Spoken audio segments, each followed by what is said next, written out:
Hey everybody, this past weekend we were back to Caraway Speedway for one of our few Southern Modified Tour races that we have left. Everybody knows that Caraway is probably not one of my best tracks, or it hasn't been in the last couple of years. What we did is we put on a set of tires that had about 60 laps on them. We went out in practice and we made a couple runs, and we thought we had a really good car. The car wasn't really sliding around, it wasn't spinning a whole lot, and that's the stuff that you try to avoid somewhere like Caraway. The track is just really abrasive and really slick, so the main thing you want to focus on, and I've mentioned this 100 times in my other videos, that you want to try to make sure that you can run for a long time, and I thought we had a car that could do that. We put on a set of tires that had about 4 laps on them and made what you call somewhat of a qualifying run. We didn't do everything that we normally do to get to qualifying to get that extra fast lap, but we did make a couple changes to see how fast we could go. And I think we were about 5th in the second practice after we did that, but like I said, we didn't put stickers on, so we weren't expecting to be at the top of the list. You know, the thing about it is you want to look at that time sheet and see your car and your name at the top of that sheet, but practice doesn't pay anything, so it's not a big deal to us. When we qualified, we threw a couple extra things at it, and I think we were 3rd. The pole was, I think, a 1581, and I ran a 1589, so we were relatively close to the pole. After starting 3rd, we got going in the race. It was one of those nights, we're getting down to this time of the year where it was kind of chilly. That kind of affects the track just a little bit. It just makes it feel greasy till you get some good heat in your tires and you get everything nice and warmed up. But I ran 3rd for the longest time. I think we were getting around 100 laps.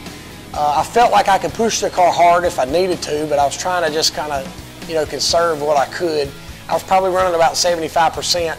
Trying to keep the leader in sight, but also just trying not to burn my tires up. So we got close to 100 laps, and I started feeling a really bad vibration. And I've never felt this vibration before. It was an odd vibration, and I almost thought maybe that I had a shot going bad or something, where it felt like the tire was bouncing more than anything.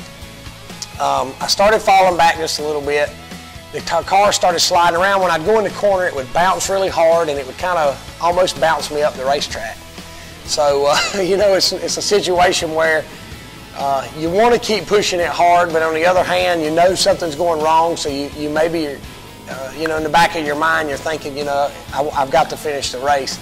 And it's kind of a double-edged sword there, because you don't want to lose too many spots, but you at least want to finish the race when you know you got a problem. But I think I ended up 8th. Jason passed me close to the end of the race, and he ended up 7th. So it wasn't the best weekend we were looking for. After we got back home, we got the car up in the air, and we kind of started moving some stuff around. We checked the shocks, and everything seemed to be fine. After we got to moving some stuff around, you could actually move the drive shaft up and down maybe almost in ½ of an inch. And you know, that's an indication that something's wrong right there. We took the rear end out of the car and we took it apart. And your pinion, the best way I know how to explain this to you is there's a big gear in there, and then there's a small gear. The small gear runs off of there's a what you call a yoke that goes on the front of your rear end that hooks to your drive shaft. It runs up to the back of your transmission, and from your motor back, that's what drives your rear end. So that drive shaft moving up and down was our vibration. What that was doing is when I was going the corner and I'd back out of the gas, it had a lot of what you call slop, I guess. And it would slop around and it would vibrate real hard. But the bearing in there that goes on the back of the pinion, the bearing in the back had gone bad, and it was causing it to move up and down. What it also caused is after so many laps of that happening, anytime with any kind of car, I guess, but especially with a race car when you're traveling high speeds, and you know, your car is taking a lot of abuse as far as the shock travel and that kind of stuff, because you are running so fast. It's just a chain reaction. You're asking for other stuff to happen if you keep running. So what happened is the shaft in the back of the transmission, you could actually move the back and it moves the front of the shaft in the transmission too. So there's a bearing or something in there that's gone haywire as well. But you know, the bad side is that we finished 8th and we fell back, and we didn't have the night that we were looking for. The good side is that we did finish the race. After looking at it, it's a wonder that we finished it all. So, you know, I guess if there's anything positive that came out of this weekend, that was one of the positive things, that we did get to finish the race with an ailing car. But Still had a great time. You know, like I said, the weather was kind of chilly, so the turnout wasn't what we expected. But had a great time with the fans, with the autograph session, and had the Tootsie Rolls and the Starbursts again. So appreciate all the fans coming out to see us.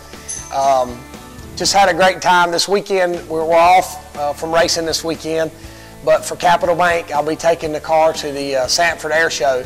So if you're in that area or just want to, you know, come hang out with us, it's a great time. They have all kinds of airplanes out there, and they actually have an older plane last year. I don't know if they're doing it again, but last year they had one of the older planes that had an open cockpit, and they were given, well, you actually had to buy it, but they were given rides in this airplane. So it usually makes for a pretty fun time. But if you're in the area, it's the Sanford Air Show in Sanford, North Carolina. You should come out and see us. But until then, our next tour race will be at Charlotte on pole night next Thursday night. So that's always a big one. That's the one I won last year and won the championship in the same night. So that's one that we've marked on our calendar that we're really looking forward to. So until then, see you next time.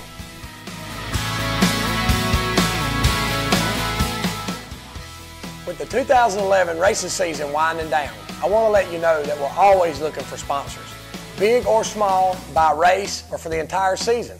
If you're looking for some great advertisement and some super exposure, not only at the track, but on Facebook with these videos, on our website, please don't hesitate to contact us on this page. Thank you and God bless you.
Hold it down, David. You're scraping. Jason said he could hear it over there. You need to make sure everybody you know is watching these. You need to Thursday night sit down and say, Mom, I want to show you something. Look, I'm in the video. Said he looked at Scott and said, see, I told y'all there wasn't no. Ooh, a Japanese hornet. We even want to see you rocking it on the moon at your favorite volcano spot. The moon has to be last. Yeah, it's got to be last. So we got to work our way up the atmosphere, right? So it's like volcano, Mount Rushmore, moon. All right. Let's just try it. The moon, the moon. Send in your favorite picture of your Burt Myers, of your Dirty South Burt Myers. Sorry. Try it again. I got to thinking about what I was going to say down the road. Sorry, Stephen.